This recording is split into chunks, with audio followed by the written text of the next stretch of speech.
Red आलं ना, ठीक आहे. तर सेटिंग बरोबर आहे ॲज इट इज, ठीक है बस.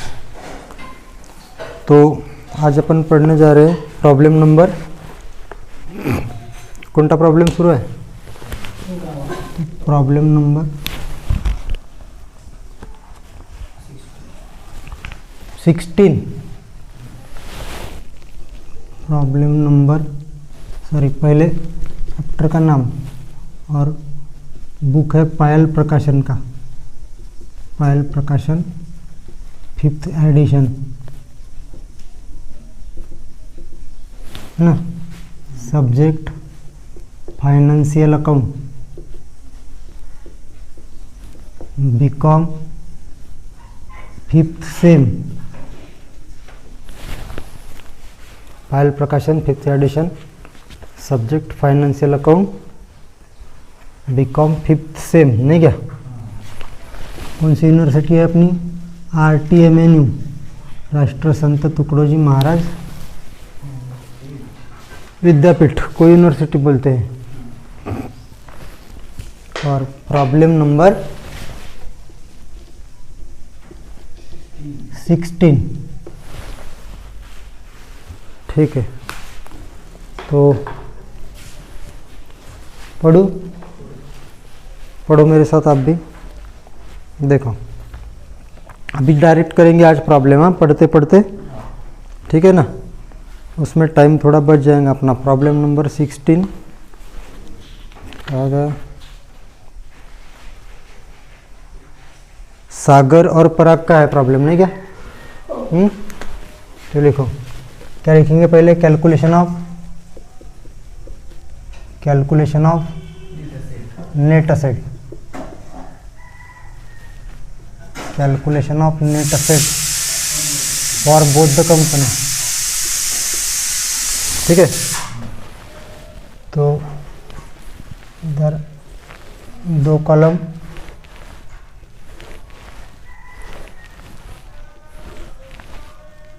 में हो गए. इधर लिखेंगे accepted asset eight market value, accepted assets eight market value. और इधर एक्सेप्टेड एक्सटर्नल लायबिलिटी. कंपनी का नाम बोलो, कौन सा है? तो यहाँ पे Sagar limited, amount in rupees. और दूसरी Parag limited, amount in rupees.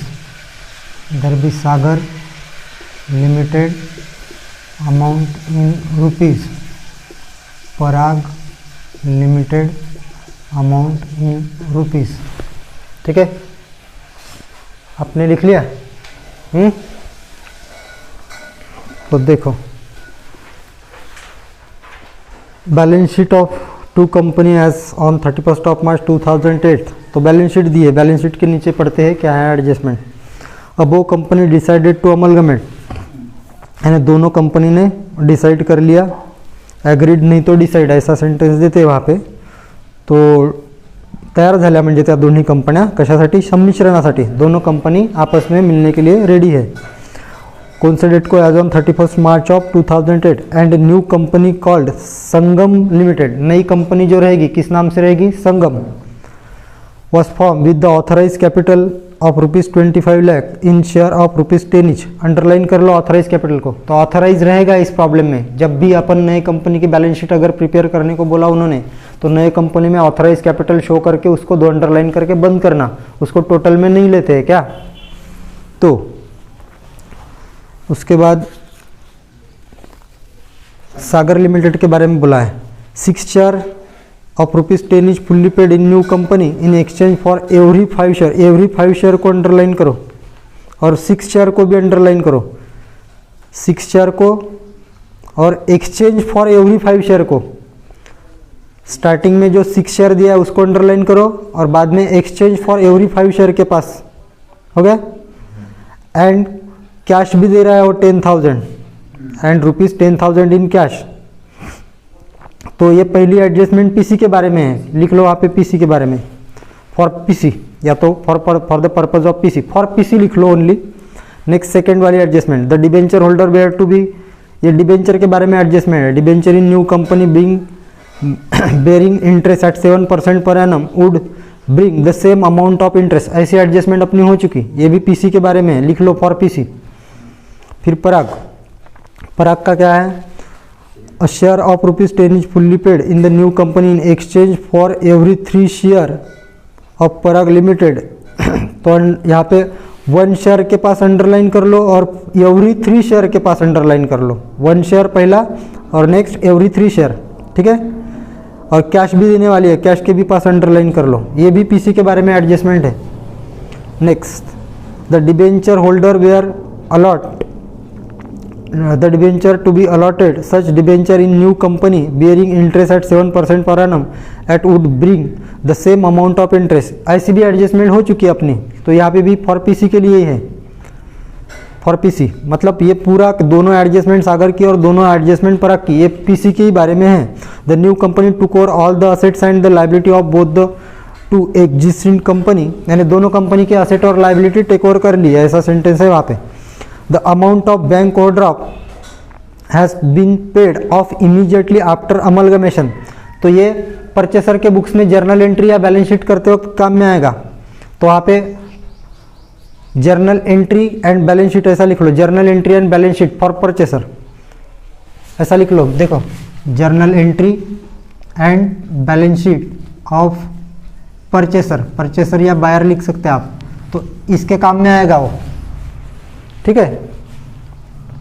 उसके बाद show the journal entry in the books of Sangam limited and prepare opening balance sheet. तो संगम कौन है, संगम है बायर, तो बायर मतलब परचेसर, दोनों के दोनों जर्नल एंट्री और बैलेंस शीट बायर की बुक में करना है, मतलब परचेसर की बुक में करना है।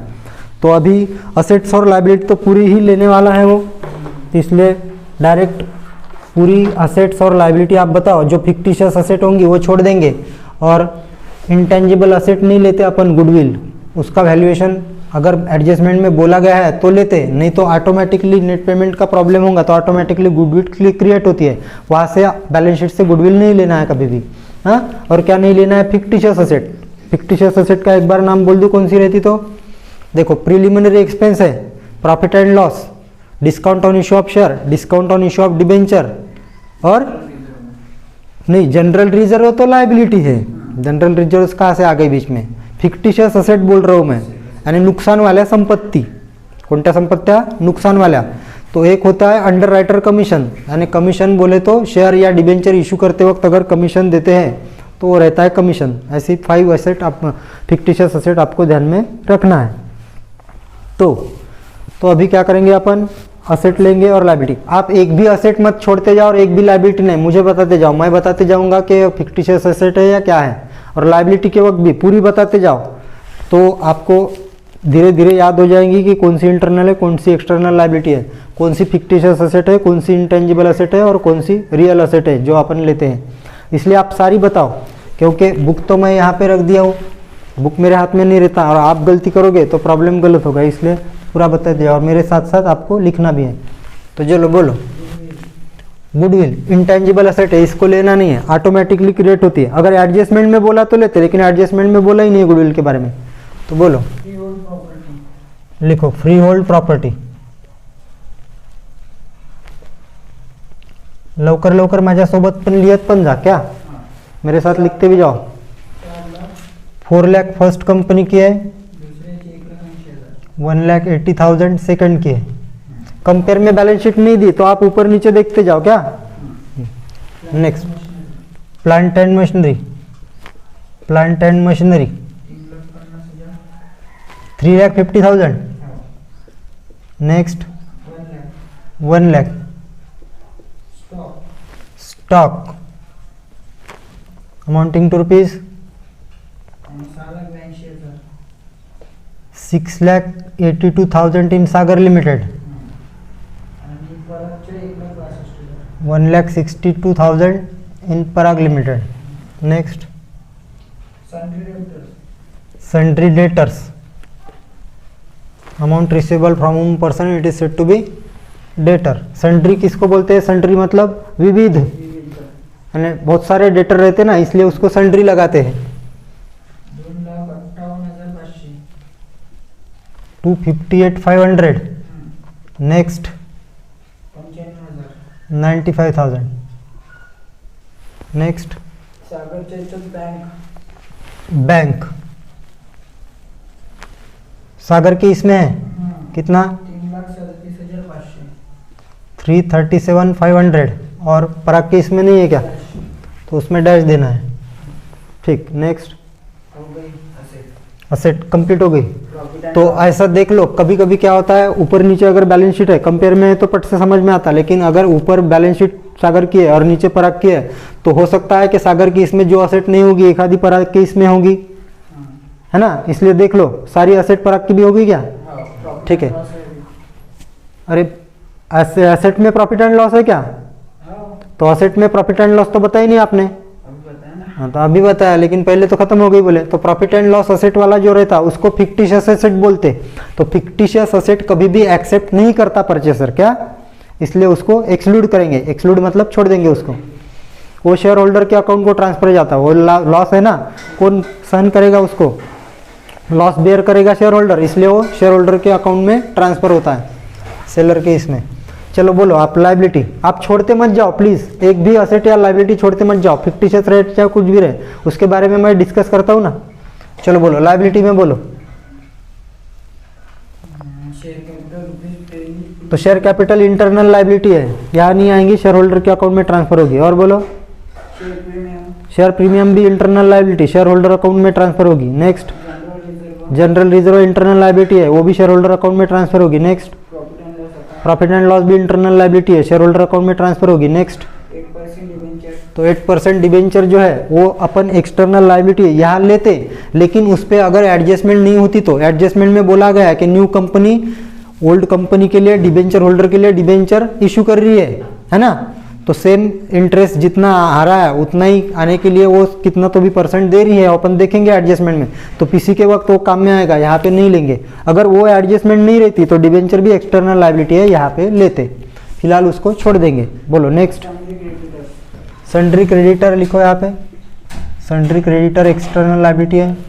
बोलो इन सागर लिमिटेड 57,850 57,850। नेक्स्ट 2,57,000 इन Parag limited. Next bank overdraft. ये बैंक ओवरड्राफ्ट क्या है कि वो परचेसर एक्सेप्ट कर रहा है, लेकिन एक्सेप्ट करने के बाद तुरंत उसको इमीडिएटली पेड ऑफ, मतलब तुरंत उसको पेमेंट भी कर देगा बैंक ओवरड्राफ्ट। यानी परचेसर के बुक्स में बैंक ओवरड्राफ्ट दिखेगा नहीं बैलेंस शीट में, क्योंकि वो एक्सेप्ट करते बराबर जैसी कंपनी फॉर्म होती है स्टार्ट होती है तो तुरंत ही उसका बैंक ओवरड्राफ्ट का पेमेंट करेगी। ऐसी एडजस्टमेंट है, अपन ने लिखा है journal entry and balance sheet में वो परचेसर के बुक्स में इसका एंट्री होगा, लेकिन वो एक्सेप्ट किए उसने, इसलिए बैंक ओवरड्राफ्ट ले रहे हैं, बैंक ओवरड्राफ्ट।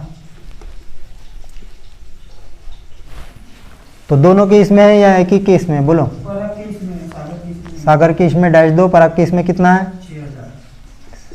6,000 6,000। नेक्स्ट 10% डिबेंचर पराग की इसमें। हाँ तो डिबेंचर जो है उस पर एडजस्टमेंट है, कल के यहाँ नहीं लेना है। अगर एडजस्टमेंट नहीं रहती तो अपन एक्सटर्नल लाइबिलिटी है वो भी यहाँ पे लेते। तो फिलहाल अपनी कंप्लीट होगी, इसको क्लोज करो। और यहाँ पे नेट असेट अपनी बैलेंसिंग फिगर से फाइंड आउट होगी। नेट असेट्स,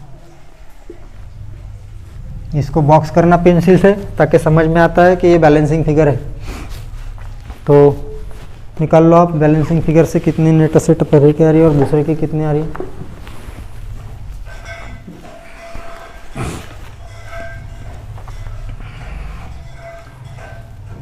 तो पहले की यहाँ पे शो हो रही है 19,70,150 और सेकंड हो रही है 2,74,000। चेक कर लेना एक बार। और टोटल 20,28,000 और सेकंड 5,37,000। यहाँ पे भी लिखेंगे अपन 20,28,000, देन 5,37,000 इन पराग लिमिटेड। एक बार वेरीफाई कर लो, नहीं तो मैं टोटल करके देखता हूँ। आप कर रहे हैं कि कर लूँ? तो देख लो, मैं रुक जाता हूँ 1 मिनट। अगर नहीं आ रही होंगी तो बोलो जल्दी।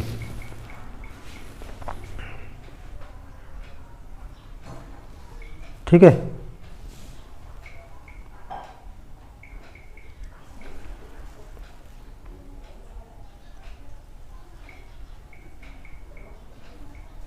$2,86,000 कहा दोन कुठे आहे? 2,86,000 काय?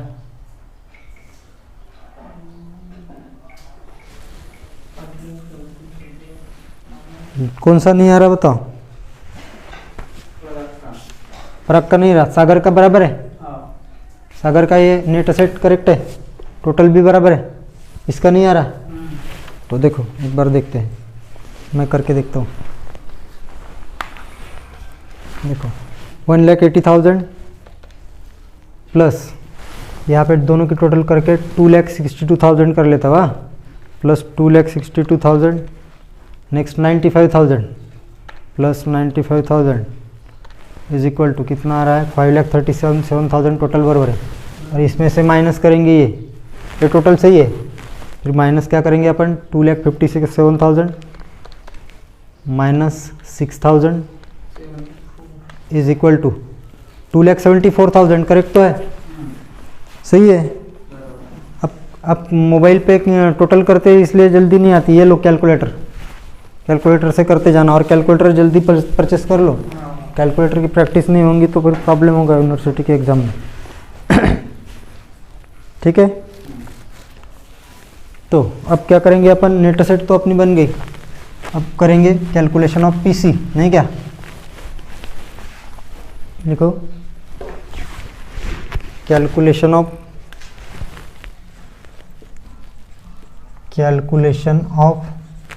पीसी मतलब परचेस कंसिडरेशन, नहीं क्या? ये भी फॉर बोथ द कंपनी,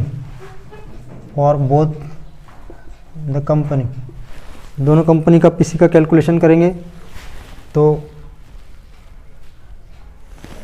यहाँ पे मैं पहली कौन सी है? सागर लिमिटेड, और दूसरी पराग लिमिटेड। ठीक है, ये सागर इधर लेफ्ट में और पराग राइट में। आपका अगर नहीं आता होगा पेज पे एक, तो आप इसके नीचे में करते जाओ, पराग का सागर के नीचे। लेकिन यूनिवर्सिटी के एग्ज़ाम में कोई दिक्कत नहीं है ना? आप कंपेयर में कर सकते हैं इधर उधर। तो करेंगे स्टार्ट। हाँ, तो पीसी के बारे में जो एडजस्टमेंट है वो देखते हैं। तो पीसी के बारे में पहले है, पेज टर्न हो गया मेरा। प्रॉब्लम नंबर कौन सा है अपना? 16 ना? कहाँ गया पेज नंबर? प्रॉब्लम नंबर 16, हाँ मिल गया। देखो सागर लिमिटेड। नंबर 1 6 शेयर अंडरलाइन किया है अपन ने, और रुपीज़ का छोड़ दो 10 ईच, हाँ बाद में देखेंगे। तो पहले तो नंबर ऑफ शेयर निकालना है अपने को। तो कैसे निकालेंगे नंबर ऑफ शेयर? तो 6 शेयर के पास अंडरलाइन किया अपन ने, और एक्सचेंज फॉर एवरी 5 शेयर, यानी सागर के हर 5 शेयर के लिए नई कंपनी 6 शेयर पे दे रही है, इशू कर रही है। तो नंबर ऑफ शेयर पहले सागर के देखो आप कितना है, तो नंबर 1 लिखो यहाँ पे, और सागर के नंबर ऑफ शेयर देखो, और मुझे बताओ सागर के नंबर ऑफ शेयर कितने हैं। तो सागर के नंबर ऑफ शेयर दिए ही नहीं बोलोगे आप, लेकिन अपने को कैलकुलेट करना पड़ेगा। कैसा कैलकुलेट करेंगे? अमाउंट है शेयर कैपिटल की 15 लाख, और रेट ऑफ ईच शेयर है ₹10। तो अगर अपन 10 से डिवाइड करते हैं 15 लाख को, तो कितना आएगा नंबर ऑफ शेयर? 1,50,000। तो यहाँ पे मत लिखो आप, नंबर 1 पे मत लिखो, उसके नीचे वाले लाइन में लिखो, क्योंकि यहाँ पे कितने नंबर ऑफ शेयर आएंगे वो लिखेंगे अपन। तो यहाँ पे 1,50,000 शेयर आएंगे। ये 1,50,000 भी कैसे आया तो बताओ क्या? 15 लाख है, किसका शेयर कैपिटल 15 लाख है? अमाउंट सागर का, और एक शेयर का रेट क्या है? 10 रुपये। तो इसका मतलब कितना आएगा यहाँ पे? 15 लाख डिवाइड बाय 10 करने के बाद 1,50,000 आएगा। इतने नंबर ऑफ शेयर सागर के हैं। तो सागर के हर 5 शेयर के लिए सागर के कितने शेयर के लिए? हर 5 शेयर के लिए कितने शेयर इशू कर रहा है वो? 6 शेयर 6। तो मल्टीप्लाइड बाय करेंगे 6 और डिवाइड करेंगे 5, तो इसमें नंबर ऑफ शेयर आएंगे। तो इसका जो आंसर आएगा है ना, तो ये कहाँ पे जाएगा? यहाँ पे। कितना आएगा बोलो? 5 3 जा 15, 3 6 जा 18, 1,80,000 आ रहा है क्या? देख लो एक बार कैलकुलेटर पे। हाँ, 1,80,000 शेयर। और अभी देखो रेट क्या है नए कंपनी के शेयर का, तो 10 ही रुपया है। तो 1,80,000 शेयर ऑफ ₹10 ईच, इसका मतलब कितना हो जाएगा? 18 लाख। समझ गए? यानी सागर कंपनी जो है उसके हर 5 शेयर के लिए नई कंपनी 6 शेयर इशू कर रही है। तो इसका मतलब 1,50,000 से ज़्यादा ही शेयर आएंगे। तो कितना आएगा शेयर का amount? 1,80,000 number of share, amount नहीं सॉरी नंबर ऑफ शेयर। और अमाउंट आएगा 10 रुपये से मल्टीप्लाई करेंगे क्योंकि रेट ऑफ ईच शेयर @10 है ना। तो इसका मतलब कितना हो जाएगा मल्टीप्लिकेशन करने के बाद? 18 लाख। तो ये पहिली ॲडजस्टमेंट समझ गई? ठाकरे कळलं का तुला पहिली ॲडजस्टमेंट? काय केलं आपण? परत एकदा सांगतो पहा. सागरच्या मराठीमध्ये सांगतो बघा. सागरच्या प्रत्येक सागर कंपनी जी आहे त्या सागर कंपनीच्या प्रत्येक 5 शेअरच्या बदल्यात नवीन कंपनी किती शेअर देणार आहे? 6 शेअर देणार आहे. आणि जर समजा उलटं असतं तर खाली 6 आले असते आणि वरती 5 गेले असते. पण कसं करणार आहे? प्रत्येक 5 शेअरच्या बदल्यात नवीन कंपनी आपले किती शेअर देऊन राहिले आहे? 6 शेअर. म्हणून 6 वरती आले. जे देते आहे ना ते वरती, इश्यू जे करते आहे ते वरती देणारी कंपनी, आणि जुन्या कंपनीच्या प्रत्येक शेअरसाठी जे आहे ते खाली येईल म्हणजे 5. तर त्याप्रमाणे आपण कॅल्क्युलेट केलं तर किती आलं? 1,80,000. आणि नवीन इथे रेट कधी नवीन कंपनीचा लिहायचा? आता जुनी कंपनी आणि नवीन कंपनीचा रेट एकच असला तर तुम्हाला असं वाटते, पण इथे कोणता रेट लिहायचा? जी नवीन कंपनी देत आहे की नाही त्या कंपनीच्या शेअरचा रेट, तर त्याचा 10च आहे. ॲडजस्टमेंटमध्येही दिलेला आहे. मागच्या परत तिथे पण सांगितलेलं आहे, याच्या अगोदर काय सांगितलं आहे की 10 रुपयाचा एक शेअर ऑथराइजच्या वेळेस पण सांगितलं आहे बघा. ठीक है, तो मल्टीप्लाई करके अपन ने यहाँ कैलकुलेट कर लिया. तो अपनी ये वाली पहली एडजस्टमेंट होगी. देखो सेकंड में क्या बोला है? The debenture holder were to be allot such debenture in the new company bearing interest at 7% per annum as would bring the same amount of interest. Same amount of interest मतलब क्या? पुरानी company में debenture देखो कितना % है और उसकी amount देखो. बोलो सेकंड वाला. यहाँ पे भी एक लाइन छोड़ देना, मैं कैलकुलेशन नीचे दिखाता हूँ क्या. तो पिछली कंपनी में सागर में अमाउंट ऑफ डिबेंचर देखो पहले कितना है. तो अमाउंट ऑफ डिबेंचर 3,50,000 पक्का 3,50,000. और रेट ऑफ इंटरेस्ट क्या है पुरानी कंपनी का? रेट ऑफ इंटरेस्ट 3,50,000 है क्या? बराबर देख लो, मुझे दिखता नहीं यार, चश्मा होना. 1% डिबेंचर. एक मिनट. तो 3,50,000 करेक्ट बताया आपने. और 8% रेट ऑफ इंटरेस्ट है, तो मल्टीप्लाइड बाय 8% करेंगे तो इंटरेस्ट कितना होगा उसका? कैलकुलेट करो, बोलो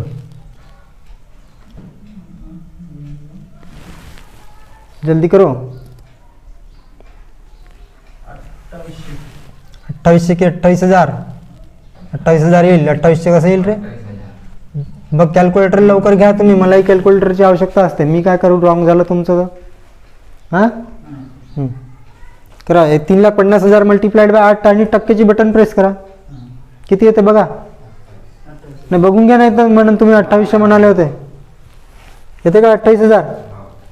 तो 28,000 इंटरेस्ट येते. आता सेम अमाऊंट ऑफ इंटरेस्ट म्हणजे एवढाच इंटरेस्ट आला पाहिजे. नवीन कंपनी जे डिबेंचर इश्यू करीन की नाही तर एवढाच इंटरेस्ट आला पाहिजे. पण कोणत्या रेटनी आला पाहिजे? 7%च्या रेटनी. सेम अमाऊंट ऑफ इंटरेस्ट, पण तो किती बिअरिंग करताय? तो 7% वाले आपले इश्यू करते आहे डिबेंचर. बघून घ्या एकदा 7%च आहे का ॲडजस्टमेंटमध्ये? तर ॲडजस्टमेंटमध्ये 7%. आता एवढाच इंटरेस्ट आला पाहिजे सेम अमाऊंट ऑफ इंटरेस्ट, पण 7% रेटनी आला पाहिजे. म्हणून आपण कसं कॅल्क्युलेशन करू आता बघा. दॅट इज लिहून घ्या. दॅट इज मीन्स आय आणि ई डॉट डॉट द्या. मीन्स दॅट इज जसे की 28,000 इंटरेस्ट आला पाहिजे, पण कोणत्या रेटनी आला पाहिजे? 7%च्या रेटनी. तर किती आपल्याला अमाऊंटचं डिबेंचर द्यावं लागेल? तर मल्टीप्लाइड बाय करायचे 100 आणि डिवाइड क्या करेंगे अपन? 7. तो कैलकुलेट करो. तो यहाँ पे लिखेंगे अपन 7% डिबेंचर तो यहाँ से जो अमाउंट आएगी, है ना, तो यहाँ से जो अमाउंट आएगी तो ये यहाँ पे आएगी डिबेंचर की अमाउंट, कितना, 4 लाख। यहाँ पे लिखता हूँ 4 लाख। आप बराबर 18 लाख के नीचे में लिखना है बराबर, क्योंकि इसकी टोटल पीसी करते हैं आपण। तर आता काय करू शकता तुम्ही बघा, आता तुम्हाला व्हेरीफाय करायचं असलं तर चेक करू शकता, कसं की 4 लाखवर बरोबर 7%च्या रेटनी 28,000 इंटरेस्ट येतो का, करून बघा। काय म्हटलं मी, कळलं का तुम्हाला? डायरेक्ट 4 लाखवर 7% करा, बरोबर तुमचा अमाऊंट ऑफ इंटरेस्ट 28,000 येईल, म्हणजे सेम अमाऊंट ऑफ इंटरेस्ट येईल। ठीक आहे, असंच तर समजते रे। पहा 4 7 जा 28, हा 1% म्हणजे किती होते, 4,000। 4,000 ला मल्टिप्लाइड बाय 7 केलं तर 7 4 जा 28 आणि 3 0 झालं 28,000, सेम अमाऊंट ऑफ इंटरेस्ट येते। तर ही ॲडजस्टमेंट आधी पण झालेली आहे, म्हणून याच्यावर जास्त मी आता एक्सप्लेन करत नाही। करू याचं बंद डिस्कस करणं। चला मग पुढे नेक्स्ट एडजस्टमेंट देखो क्या है। नेक्स्ट एडजस्टमेंट नहीं, खत्म नहीं। अब नंबर 3 अपना यहाँ पे जब था तो यहाँ पे कैश छूट गया अपना, तो कैश यहाँ सेकंड पे ले सकते हैं या तो नीचे में ले सकते हैं। ठीक है, तो नीचे में ले लेते हैं कैश, जो कि पहली एडजस्टमेंट में थी, है ना। कैश कितना है, कैश 10,000 है। पहली एडजस्टमेंट में देखो ना 10,000, जो कि आप कैश कहाँ पे ले सकते थे, यहाँ पे ले सकते थे कैश, क्या, ठीक है ना। तो अब हो गया कंप्लीट, इसकी अभी करो टोटल, इसको बोलेंगे अपन टोटल पीसी। कितना टोटल पीसी होगा, 18 और 4 22 लाख और 10,000, 22 लाख 10,000, ये हो गया अपना टोटल पीसी। समझ गए टोटल पीसी। अब बोलो आप टोटल पीसी जो है और नेट असेट जो है, इसमें कंपेयर करके बोलो total PC is less than या मोर देन। बोलो, मोर मतलब ज़्यादा और लेस मतलब कम। तो यहाँ लिखो आप एक सेंटेंस लिख लो, total PC is more than net asset,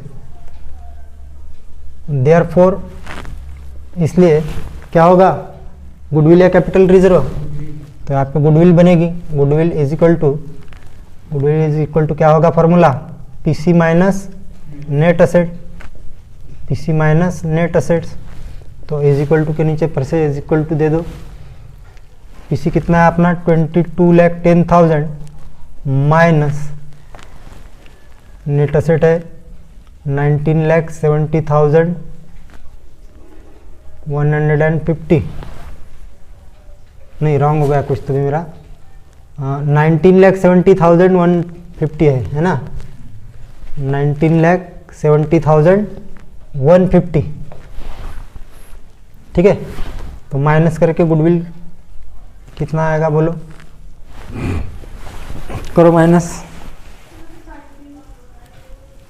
यहाँ पे 2,39,850 शो हो रहा है, देख लो सही है।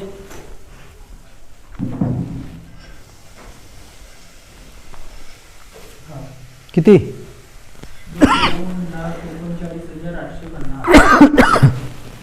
2,39,850, करेक्ट। अब किसका पीसी कैलकुलेट करेंगे, पराग का, नहीं क्या, पराग का पीसी कैलकुलेट करेंगे। तो पराग की इसमें देखो यहाँ पे नंबर 1 पराग का पीसी, ठीक है। आओ पराग लिमिटेड के एडजस्टमेंट पे आओ। पहली एडजस्टमेंट शेयर है, अंडरलाइन कर लिया अपन ने। एक शेयर जो है फुल्ली पेड अप 10 इंच वाला, वो इशू कर रहा है कितने शेयर के लिए, फॉर एवरी 3 शेयर, 3 के बदले में 1 शेयर, 3 साठी 1 देता है, नहीं क्या, 3 के बदले में 1, तो 1 ऊपर आएगा और 3 नीचे आएगा। लेकिन नंबर ऑफ शेयर देखना पड़ेगा कि पराग लिमिटेड के कितने हैं। तो पराग लिमिटेड के नंबर ऑफ शेयर देखो कितने हैं, नहीं वो कैपिटल अमाउंट ऑफ कैपिटल है, उसके 39,000 शेयर आएंगे। कितने शेयर आएंगे, कैसे आएंगे, 3,90,000 और रेट ऑफ शेयर ₹10 है, तो इसका मतलब कितना होगा 39,000। 39,000 शेअर येईल नाही का. 39,000 शेअर आले.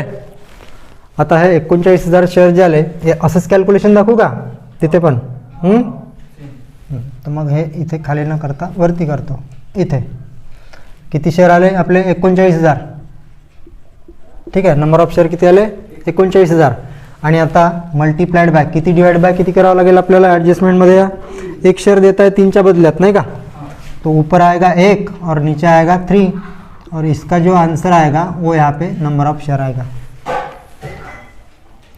तो यहाँ पे आएंगे मुझे लग रहा है 13,000 आ रहा है क्या देखो. 13,000 शेयर ऑफ ₹10 ईच बराबर कितना 1,30,000. ठीक है. सेकंड यही इसी एडजस्टमेंट में कैश है लेकिन अपन ने कैश नीचे लिखा तो अपन यहाँ पे भी कैश नीचे लिखेंगे क्या. शेयर डिबेंचर पहले लिखेंगे फिर कैश. यहाँ पे भी कैश लिखा तो चलता है ऐसा कोई दिक्कत नहीं है लेकिन शेयर डिबेंचर पहले लेंगे फिर कैश ले लेंगे. नंबर 2 में डिबेंचर की एडजस्टमेंट है. सेम डिबेंचर की भी एडजस्टमेंट ऐसी है. तो देखो सेकंड कंपनी के अमाउंट ऑफ डिबेंचर है 70,000 और रेट ऑफ इंटरेस्ट है 10% नहीं क्या. तो अपन अगर 70,000 पे मल्टीप्लाइड बाय 10% कैलकुलेट करेंगे तो यहाँ पे कितना आ रहा है interest 7,000. That is means I और ई करके डॉट डॉट दे दो. जैसे कि 7,000 अपना अभी इंटरेस्ट है वो सेम अमाउंट ऑफ इंटरेस्ट आना चाहिए. अपन क्या रेट से आना चाहिए बट 7% से. देख लो 7 ही है ना यहाँ पे भी. सेकंड कंपनी भी हाँ 7 ही है.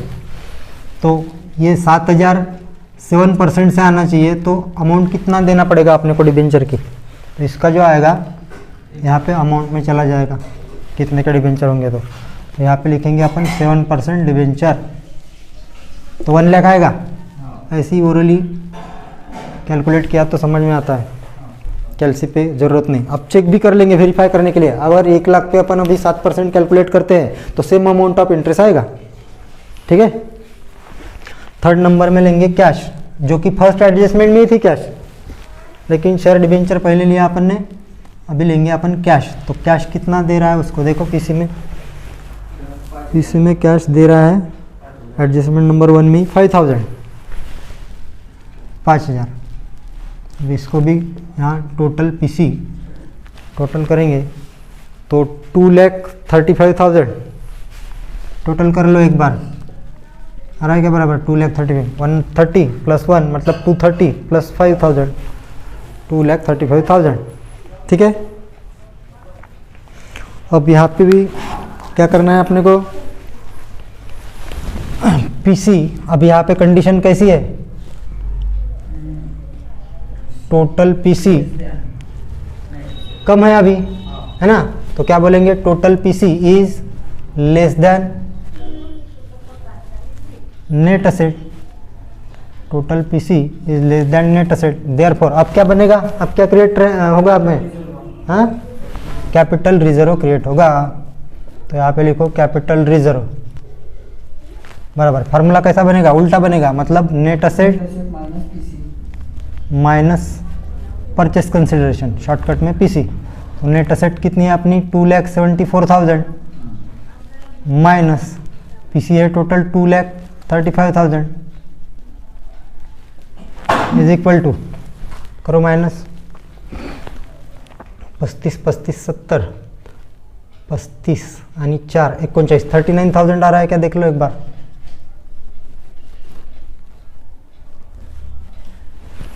39,000 कैपिटल रिजर्व बराबर है. ओरली माइनस किया मैंने करेक्ट है. अब कैलसी पे करके देख लो. ठीक है. तो अभी अपना वर्किंग नोट पूरा कंप्लीट हो गया. अभी आते हैं अपन जर्नल एंट्री पे. किसके बुक्स में जर्नल एंट्री बोला है संगम. संगम कौन है परचेसर. परचेसर को दूसरा नाम क्या है बायर. ध्यान में रखो नहीं तो बोलेंगे वहाँ पे कि give the journal entry in the books of buyer and prepare opening balance sheet also in the books of buyer. तो क्या करोगे आप बायर का मतलब सर ने पढ़ाया ही नहीं बोलोगे तो बायर ही मतलब क्या होता है, परचेसर। ठीक है, तो अब जर्नल एंट्री करेंगे अपन। लिखो मेरे साथ, सबसे रूलिंग कर लो।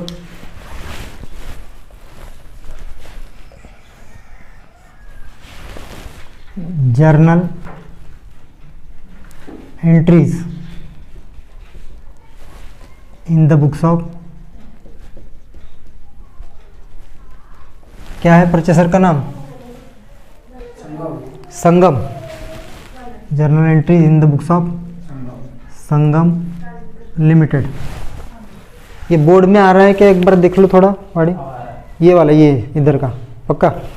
ठीक है। अकाउंट के लिए बोर्ड बहुत बड़ा लगता है। तो जर्नल एंट्री का रूलिंग,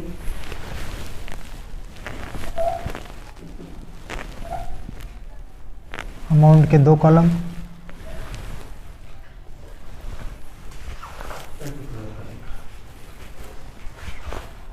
ठीक है। यहाँ पे लिखेंगे सीरियल नंबर, देन पर्टिकुलर, यहाँ पे amount in rupees, amount in rupees. ठीक है, serial number, particular, amount in rupees, amount in rupees. ठीक है, स्टार्ट। फर्स्ट एंट्री जो एक्सेप्ट किया उसको डेबिट करेंगे, तो क्या एक्सेप्ट किया है, number 1 bye freehold property account. पूरा असेट डेबिट कर लेंगे, फिर अमाउंट लिखेंगे। क्या आप अमाउंट लिख सकते हो, लेकिन बाद में भी लिखा तो चलता है। By plant and machinery account, by stock account. कहाँ से एंट्री कर रहे हैं अपन, ये वाली वर्किंग नोट में से, बाय सन्ड्री डेटर अकाउंट।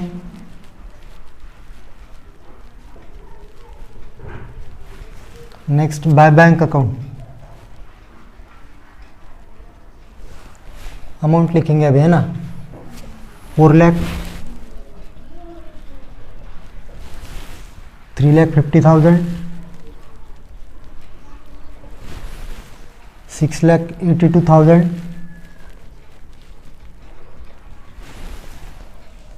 258,500,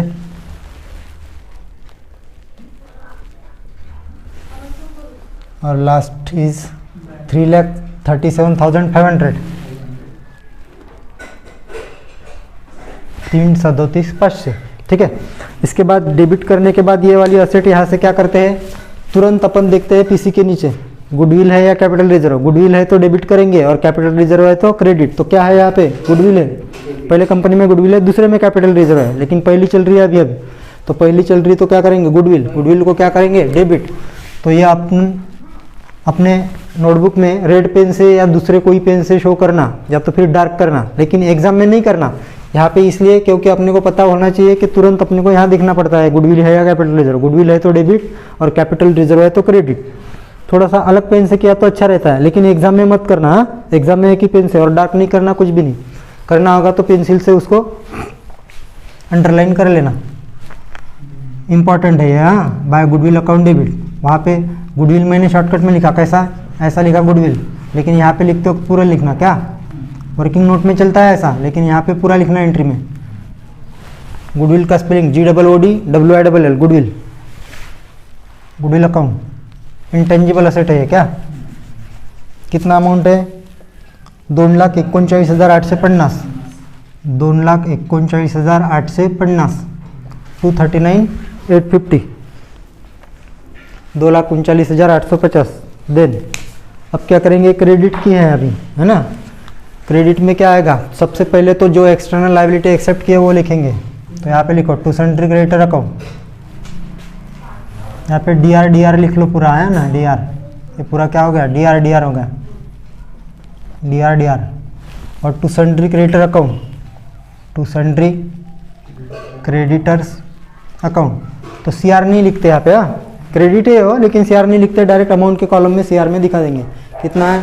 57,850, 57,850, 57,850। ठीक है, बैंक ओवरड्राफ्ट है नहीं इसलिए क्रेडिट नहीं करेंगे, नहीं तो क्रेडिट करके डैश दोगे, वो ऐसा चलता नहीं। हाँ, फिर क्या है उसके बाद? अभी एंट्री मैच होगी क्या? नहीं होगी।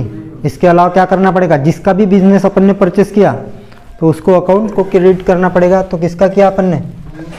वो सागर का। तो यहाँ पे to Sagar limited account, to Sagar limited account.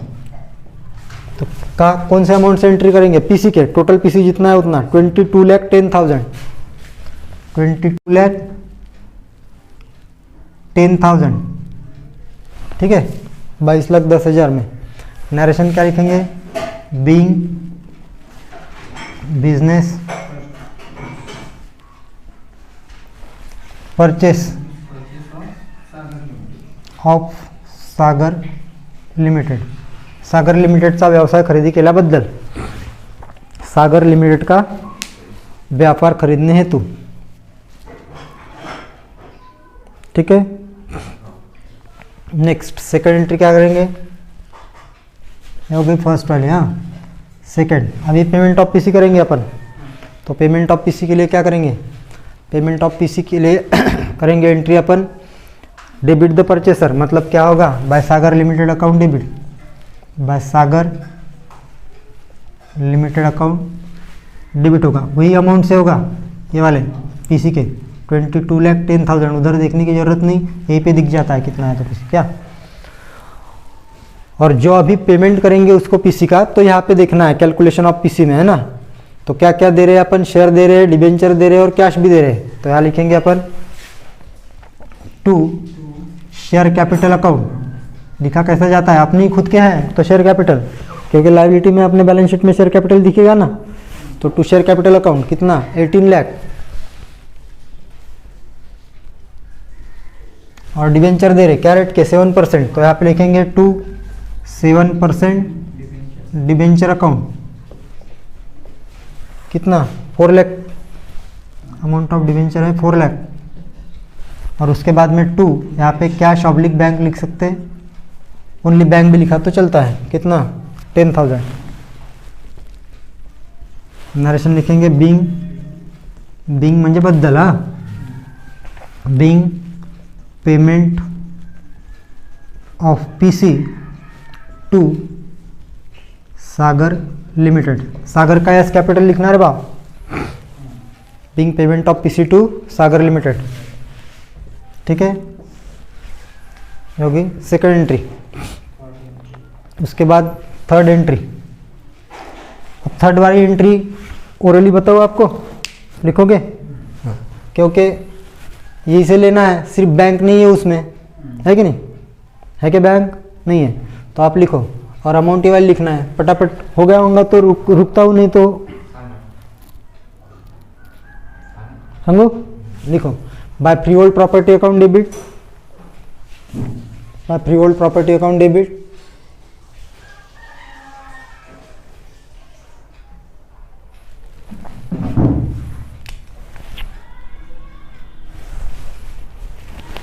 $1,80,000। Next by plant and machinery account debit 1 lakh, by plant and machinery account debit 1 lakh.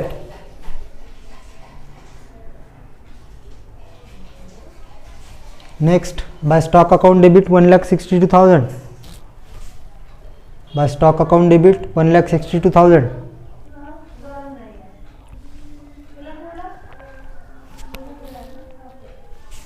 Bye sundry debtor account debit 95,000, by sundry debtor account debit 95,000। और ये बैंक नहीं लिखना है क्योंकि अमाउंट है नहीं। हो गया इतना पक्का? ये होने के बाद तुरंत कहाँ पे आना है? ये पीसी के नीचे में गुडविल है या कैपिटल रिजर्व देखना है। तो क्या है यहाँ पे? Capital reserve. तो डेबिट किया जाएगा कि नहीं? क्रेडिट होगा।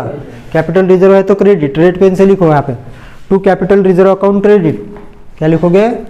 देखो मैं लिखता हूँ, देखो ऐसा टू कैपिटल रिजर्व अकाउंट। और कहाँ पे लिखोगे अमाउंट कैपिटल रिजर्व की? क्रेडिट साइड में। कितना? 39,000। यहाँ पे 39,000। ठीक है, हो गया क्रेडिट। उसके बाद और क्या क्रेडिट करेंगे, जो लाइबिलिटी एक्सेप्ट की है अपन ने एक्सटर्नल वाली, वो वाली, तो लिखो to sundry creditor account credit, ठाकरे हे केलं का पहिले आधी, हाँ, नंतर to sundry creditor account credit, कितना क्रेडिट, तो ऐसा शब्द लिखने की जरूरत नहीं, डेबिट लिखा जाता, क्रेडिट नहीं लिखा तो चलता है, 2,57,000। Next bank overdraft account, to bank overdraft account कितना 6,000, 6,000 क्रेडिट में, हो गया। तो भी एंट्री मैच होगी क्या, नहीं होगी। अब क्या करना पड़ेगा अपने को, टू पराग लिमिटेड, जैसा यहाँ पे सागर लिमिटेड लिखा वैसा क्या लिखेंगे, to Parag limited, to Parag limited. To Parag limited में अमाउंट कौन सी लिखोगे, टोटल पीसी वाली, 2,35,000, टू पराग लिमिटेड 2,35,000, ठीक है। नरेशन लिखो, बताओ narration, being business purchase of Parag limited लिखना पड़ेगा। यहाँ पे कोई किया अपन ने सागर, तो अभी कौन सा बिजनेस परचेस किया, थर्ड एंट्री में पराग का, तो being business purchase of Parag limited, being business purchase of Parag limited, ठीक है, हो गया। नेक्स्ट फोर्थ नंबर में एंट्री करना है, कौन सी, फोर्थ नंबर में, ये फोर्थ नंबर में जैसे यहाँ पे सेकंड नंबर में की वैसी, तो कौन सी एंट्री है ये, पीसी की, पेमेंट ऑफ पीसी। तो पेमेंट ऑफ पीसी किसको करना है, पराग को, तो एंट्री कैसी होगी, बाय पराग लिमिटेड अकाउंट डेबिट, बाय पराग लिमिटेड अकाउंट डेबिट, हो गया। कौन से अमाउंट से, वही पीसी वाले अमाउंट से, मतलब 2,35,000, 2,35,000, यहाँ पे भी 2,35,000 है ना,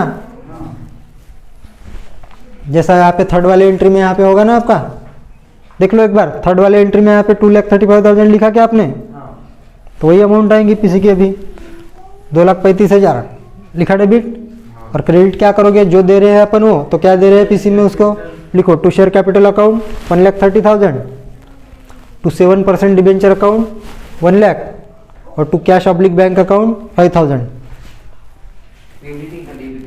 तो ये सब क्रेडिट होगा अभी जो दे रहे हैं, credit what comes in, real का रूल लगेगा नहीं इसको, ये सारी रियल की, रियल मतलब वस्तु की संपत्ति, इसका रूल लगेगा, जो अपने पास से जा रहा है उसको क्रेडिट करेंगे, credit what goes out, rule ये 11 से लेके 11th कॉमर्स से लेके टोटल रूल वही चलते रहता है। तो to share capital account credit 1,30,000, to 7% debenture account credit 1 lakh, और to cash oblique bank account credit 5,000, हो गया। वीडियो बंद हो गया क्या, देखो बरा, वीडियो बंद हो गया क्या, वीडियो बंद हो गया क्या, ठीक है।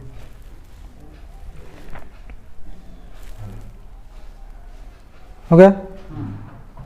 अब क्या करेंगे, payment of PC, payment of PC कैसी एंट्री होगी, देखो या सागर की जगह पे क्या आएगा अभी फोर्थ एंट्री में, बाय पराग लिमिटेड अकाउंट डेबिट, नहीं पीसी की एंट्री होगी क्या, सॉरी 1 मिनट, पीसी की हो गई, अरे चौथी हो गई ना अपनी, फिर से वही थोड़ी करेंगे।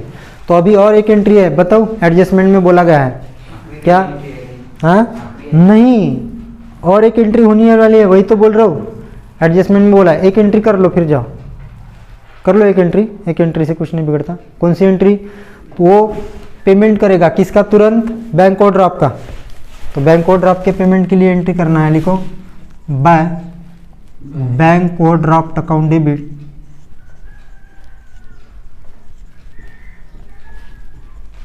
और to cash oblique bank account credit.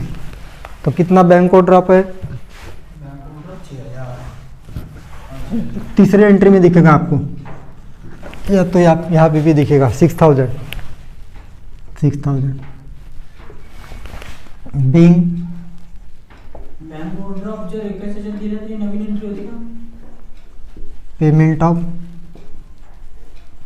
Bank overdraft, नहीं बैंक ओवरड्राफ्ट वो बैलेंस शीट के लायबिलिटी में दिखता अगर उसने पेमेंट नहीं किया रहता तो, लेकिन एडजस्टमेंट में क्या बोला है कि कंपनी ने उसका पेमेंट तुरंत कर दिया, immediately paid of bank overdraft. देखो मैंने जर्नल एंट्री और बैलेंस शीट में वो दिखेगा बोला, बैलेंस शीट में है ना? कौन सी एडजस्टमेंट है बताओ क्या उसको? एकदम लास्ट में है ना? लास्ट में देखो, the amount of bank overdraft has been paid off immediately after amalgamation. यानी संमिश्रण झाल्यानंतर दोन्ही कंपन्या एकत्र येईन आणि नवीन कंपनी बनन, तर ते संमिश्रण म्हणतो आपण त्याला. तो अमलगमेट होने के बाद क्या करेगी? इमीडिएटली बैंक ओव्हरड्राफ्ट का पेड ऑफ कर देगी, मतलब पेमेंट कर देगी. समजलं ना? म्हणजे त्याला बँक ओव्हरड्राफ्टला तुरंतच पेमेंट करून दिलं. ही ॲडजस्टमेंट नसती अशी तर ही एंट्री झाली असती का? नसती झाली. ही एंट्री जर झाली नसती तर काय झालं असतं? नवीन कंपनीच्या बॅलन्स शीटमध्ये आपल्याला बँक ओव्हरड्राफ्ट लायबिलिटीला दिसलं असतं. पण आता नवीन कंपनीच्या बॅलन्स शीटमध्ये बँक ओव्हरड्राफ्ट दिसेल का? नाही. का बरं? कारण इथे पहा, तुमच्या एंट्रीमध्ये पहिले क्रेडिट झालं आणि आता डेबिट झालं. डेबिट क्रेडिट खत्म हो गई हो, यानी बैलेंस शीट में दिखेगा नहीं अभी बैंक ओवरड्राफ्ट. अगर ये एडजस्टमेंट नहीं रहती तो ये एंट्री नहीं हुई रहती ऐसी, लेकिन उसका पेमेंट तुरंत इमीडिएटली कर दिया अमलगमेशन के बाद, इसलिए एंट्री हुई, नहीं तो नहीं हुई रहती. ठीक है. 6 वाली एंट्री ठाकरे, आपका टाइम हो गया, आप चले जाओ. आपका एक एंट्री कर लो. 6 नंबर आपको नहीं जाना ना? वीडियो को पूरा कंप्लीट कर लेते, क्योंकि एक एंट्री के लिए नहीं छोड़ेंगे. ठाकरे तू चल जा. तो 6 वाली एंट्री अभी कौन सी होगी? और देखो यहाँ पे, देखो यहाँ पे गुडविल कितना है अमाउंट? 2,39,850. कैपिटल रिजर्व कितना है? 39,000. दोनों में से कौन सी अमाउंट कम है? कैपिटल रिजर्व की. तो इतने अमाउंट से गुडविल रिटर्न ऑफ हो सकती है. ये कैपिटल रिजर्व 39,000 है और गुडविल ज़्यादा है, तो कभी भी देखना दोनों में से कौन सी अमाउंट कम है. जो अमाउंट कम है उतने से गुडविल को रिटर्न ऑफ कर लेना. तो 39,000 से अपनी गुडविल रिटर्न ऑफ हो सकती है, तो इसलिए एंट्री करो 6 नंबर की. बोलो. By capital reserve account debit उल्टा एंट्री करना पड़ता है. जैसा गुडविल असेट है हमेशा डेबिट होती और कैपिटल रिजर्व लायबिलिटी है हमेशा क्रेडिट होती है ना. लेकिन यहाँ पे उल्टा करना है, क्योंकि रिटर्न ऑफ कर रहे ना. रिटर्न ऑफ का मतलब होता है अपलेखन, यानी उसका वैल्यू उतना कम करना. तो by capital reserve account debit, by capital reserve account debit कितना? 39,000. ठाकरेची शिप नाही चेंज होत आहे ना, ठाकरेची जनरल शिप राहते. तर ठाकरेची जे जनरल शिप राहते तुमची शिप चेंज होत राहते है ना. ठीक है.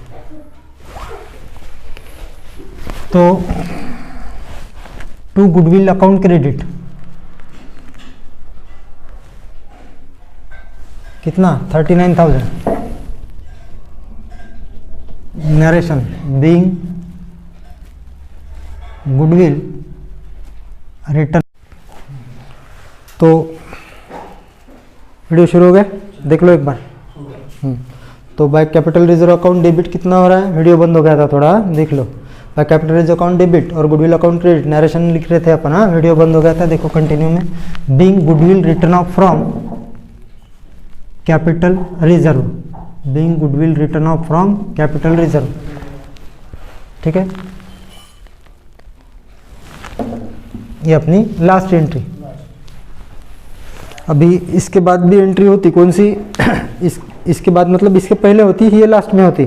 कौन सी एंट्री होती? अगर अपन इनकॉर्पोरेशन एक्सपेंस, फॉर्मेशन एक्सपेंस या तो फिर लिक्विडेशन एक्सपेंस का पेमेंट करते तो, लेकिन वो एडजस्टमेंट है नहीं, इसलिए वो एंट्री नहीं होगी. अभी अगर 5 मिनट रुक सकते हो तो बैलेंस शीट भी हो जाती कंप्लीट. हाँ, कर लेंगे बैलेंस शीट भी कंप्लीट, तो कर लो, 5 मिनट का काम है.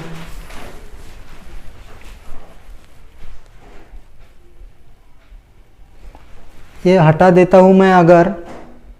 हाँ,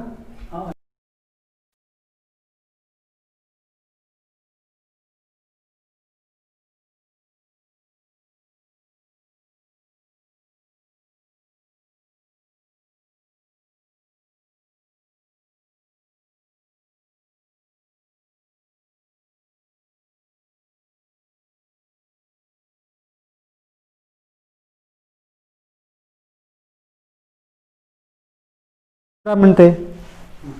स्टार्ट हो गया वीडियो. वीडियो स्टार्ट झाला. कॉन्सन्ट्रेशन आहे सगळं वीडियो बरोबर. ठीक है. तो बैलेंस शीट बना रहे अपन है ना. यहाँ पे किसके बुक्स में है? परचेसर का नाम क्या है? संगम। तो यहाँ पे लिखेंगे in the books of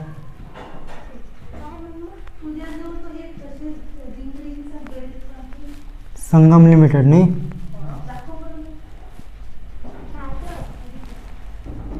balance sheet after amalgamation और date as on 1st of April. Balance sheet पे कौन सी डेट दी है? 31st of March. बोलो ना, 31st ऑफ मार्च 2008। 31 मार्च 2008 दी लिएगा। तो यहाँ पे कौन सी लिखेंगे? दूसरा दिन, मतलब नया वाला, पहला दिन ओपनिंग का, 1st of April 2008 as on 31st of April 2008।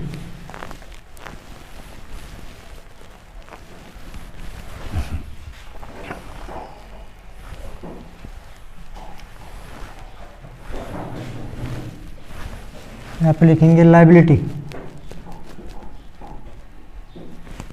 Amount in rupees, इधर असेट्स, अमाउंट इन रुपीस। ठीक है।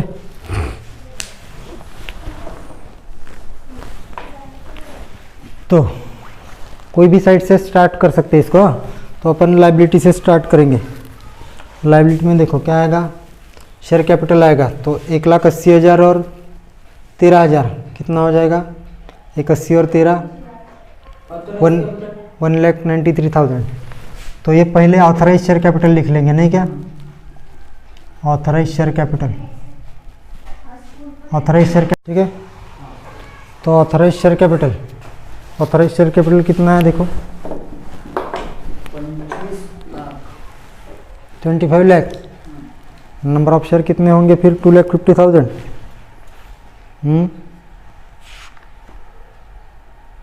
हाँ, ₹25 लाख है और 10 रुपये का एक शेयर का रेट है। यहाँ कितना होगा? 2,50,000 share at the rate ₹10 each, तो यानी 25 लाख। ठीक है। उसके बाद issued and paid up share capital, issued and paid up share capital. तो इशूड एंड पेड अप कहाँ से लिखेंगे अपन? जो कंपनी के लिए दोनों इशू किए हैं, तो 1,80,000 इसको इशू किए और 13,000 पराग के लिए इशू किए। कितना हो जाएगा? 1,93,000 शेयर, बराबर है? 1,93,000 share at the rate ₹10 each. Share of ₹10 each लिख सकते हैं, या तो फिर एट द रेट का साइन देके ₹10 ईच लिख सकते हैं। क्या दोनों एक ही है? तो ये हो जाए। इसको तो बंद कर देंगे 25 लाख को, दो अंडरलाइन करके। इसको टोटल में लेंगे तो कितना आएगा? 19,30,000 होगा। मल्टीप्लिकेशन करेंगे तो 10 से, हाँ, एक जीरो बढ़ता है, 10 से मल्टीप्लाई करना मतलब एक जीरो बढ़ाना। उसके बाद क्या है? लाइबिलिटी में क्रेडिटर है, सन्ट्री क्रेडिटर। तो यहाँ पे सन्ट्री क्रेडिटर लिखेंगे। Issued paid up share capital कोणती अमाउंट प्लस केल्या? ये देखो 1,80,000 शेअर पहिल्या कंपनीला इश्यू केले, सागरला, परागला इश्यू केले 13,000 शेअर, म्हणजे 1,80,000 आणि 13,000 किती होईल? 1,93,000 शेअर। आणि शेअरची किंमत किती आहे? का 10 रुपये।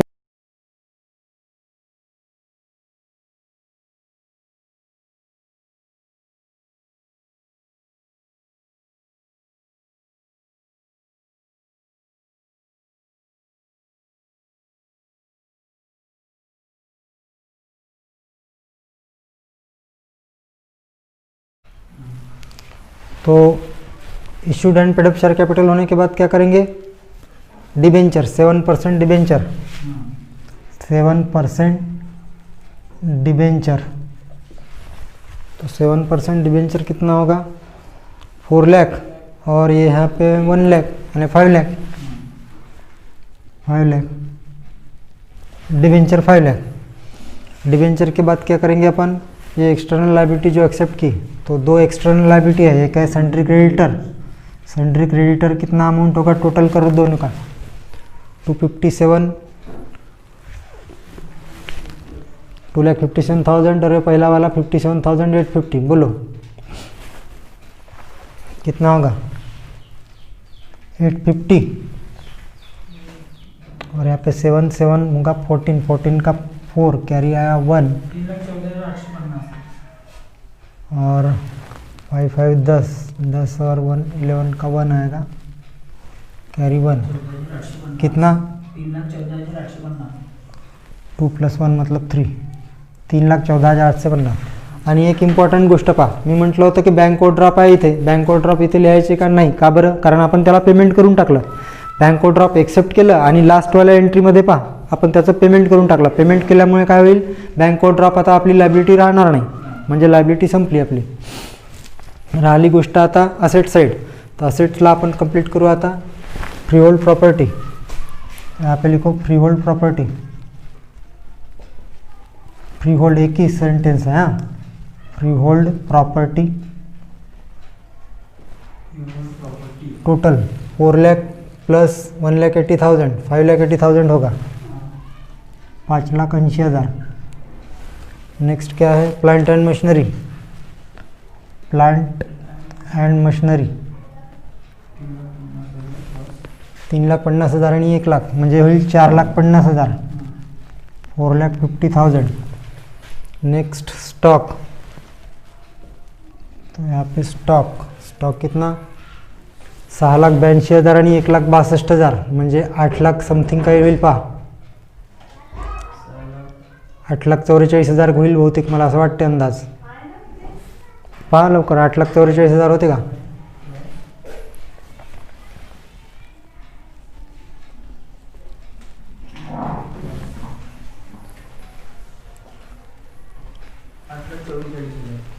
नेक्स्ट आहे डेटर्स. डेटर्स बघा, लवकर लवकर करा. डेटर्स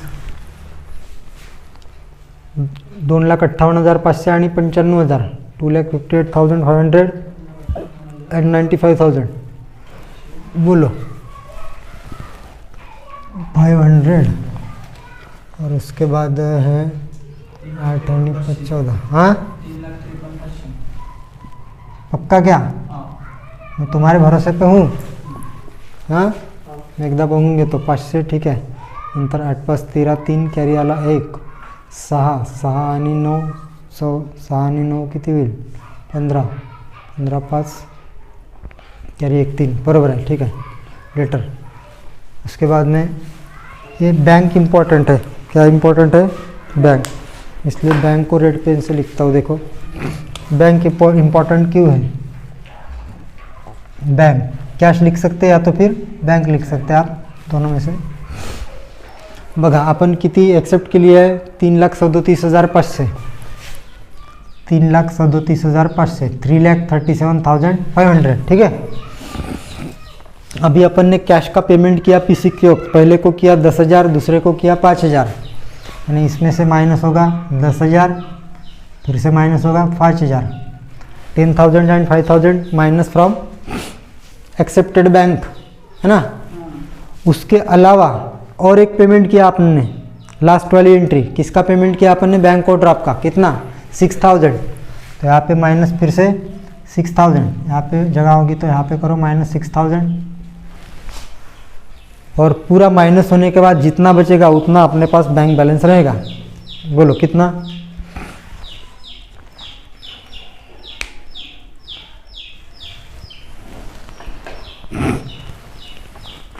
कर लवकर वाढी. 3,16,500. पक्क 3,16,500.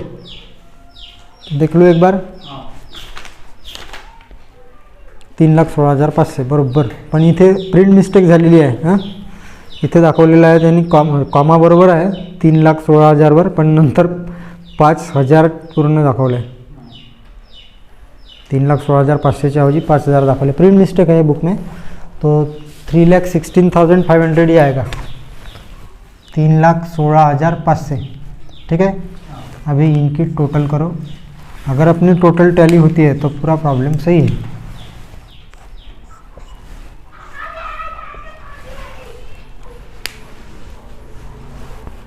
करा टोटल. टोटल कर लवकर दोन्ही साईड. 27,44,850 ने टॅली होत आहे. 27,44,850. 44,850 दोन्ही साईड बघून घे. 27,44,850. तर सॉरी, आज थोडासा व्हिडिओ बंद पडला तीनदा, त्यामुळे रुकावट के लिए खेद है, बहुत बार हुआ नहीं क्या. फिलहाल अभी चल रहा है वीडियो, तो प्रॉब्लम भी अपना कंप्लीट हो गया. इसी के साथ गुड बाय, टाटा. प्रतीक सेठ, सॉरी थोड़ा बीच बीच में वीडियो बंद हो गया. वीडियो बंद कर दो पहले वीडियो बंद.